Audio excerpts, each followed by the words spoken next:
Hello from Finland. Hi! So this time we celebrated 102 years of independence of Finland. So, quick history. So Finland is quite a young country, only been independent for 102 years. And before that, most of the written history, like Finland was part of the Swedish kingdom, and after that, in the 19th century, it became under the Russian rule for more than 100 years. And then in 1917, Finland declared independence. Since then, Finns celebrated vigorously. So every city in Finland has a different tradition how they celebrate it a bit, what they do and where they go. But in generally, at 6 o'clock in the evening, people light up 2 candles on the windowsill, have blue and a white color, so symbolizes the colors of a Finnish flag. But I think it can be any candle, can it be?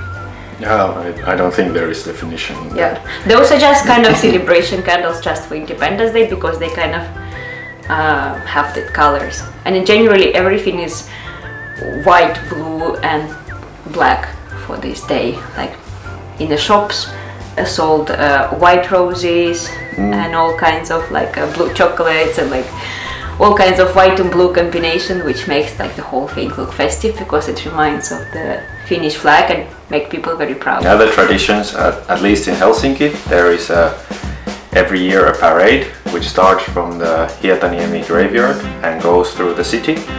It passes by the presidential palace to greet the presidential couple.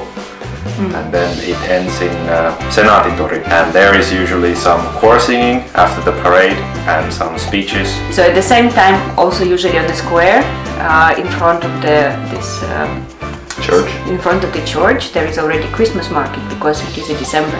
So the whole thing is very festive. There is a big Christmas tree. There are lots of lights. There are lots of like little cute shops. You can buy some Christmas gifts and some Christmas yummies. There is usually this carousel for kids, and I was actually surprised. I saw it before for many years in Helsinki, and I thought you have to pay for this, and there's usually such a long queue of children, and I never been really like keen on waiting. But of course this time Sebi is already grown up. He really wanted to go for the carousel, and we queued not so long. He screamed the whole time we were queuing. And to my surprise, that thing is absolutely free. I mean, this is Finland. I mean, it's just country for the kids. Well, it's always been free, but we've never been interested, so we never checked it. Like, yeah, is it but actually? This is just so awesome. I don't think this kind of stuff is free in any country.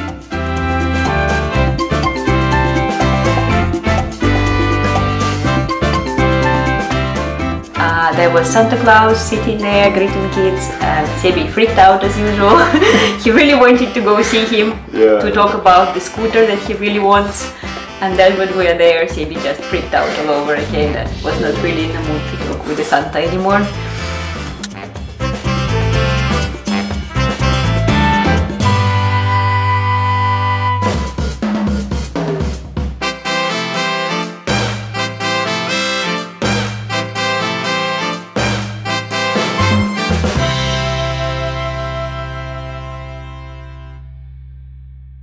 We saw the parade, which came to the square, and then Then they were singing, and then there was a speech.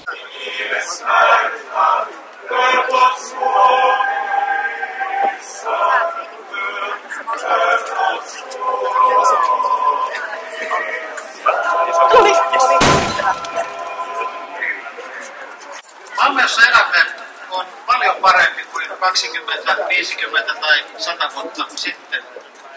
Uusien edistysaskelten aikaansaaminen on monesta syystä nyt kuitenkin aiempaa vaikeampaa ja monimutkaisempaa. So let's name some things which Finland achieved in 102 years. best supermarket. Oh. Number 1. Video link below. We are still very proud. We really like that supermarket. So what Finland has achieved? Finland has been recognized many times as one of the happiest countries in the world. The best schooling system for kids in the world. So all the kids get a free education in Finland. So idea behind is that every single child has the same opportunity to rise in the society. So it doesn't matter from which family you're coming from poor family or from rich family, you have an equal opportunity. So if you have ambitions, you have ideas what you want to do in life, you're welcome to do it. Then it has the lowest mortality of children and mothers after the labor. So I thought that was very important, and Finland started to fight the children mortality by providing all the mothers with the maternity boxes. So also this Independence Day has significance in our family because I'm from Russia. And I'm from Finland. And we have a little independent baby in between us. Who was born in 100 years of independence of Finland, so in 2017. And it was really, really cute because this Grandma's Association needed really cute hats and socks for all the children who were born on this year, because it was a huge party, it was a huge celebration, and Finns were celebrating it whole year. There have been so many cool projects going throughout the year because it was like 100 years. And we were gifted completely for free these really beautiful socks and hats. I will show you. I saved this all and I'm really proud. Look at that. It has a teeny tiny flag and it says 100, and it's in the kind of national colors. It's white and blue. That was a hat. Imagine like he was so tiny. And then there were a very little cute socks with the Finnish flags as well. With the Finnish flags. So I hope when Sebi one day get his first baby that we can save it and preserve this very well so it can pass to the next generation, because this is just, I think this is very special.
Like the other tradition which is happening in the presidential palace is the reception.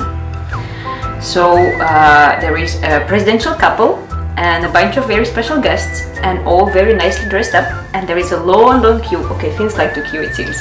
There is a very long queue, and then this queue is passing by, and the president and his spouse, they are shaking hands with them. And of course then there are food and dances, I assume.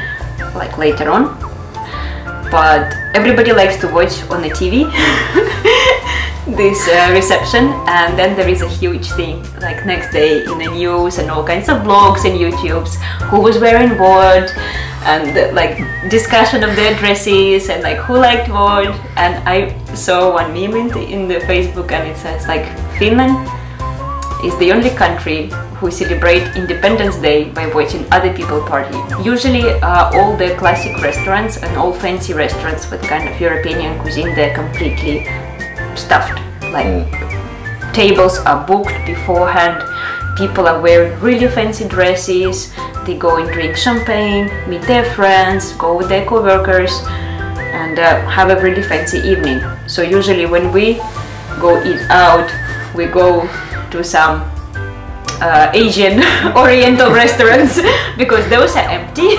If you are visiting Finland on Independence Day and you want to eat, just go to the Oriental restaurants, because there you will find some spot to eat. But if you go for some classy food, that's you need to book in advance. Thank you so much for watching.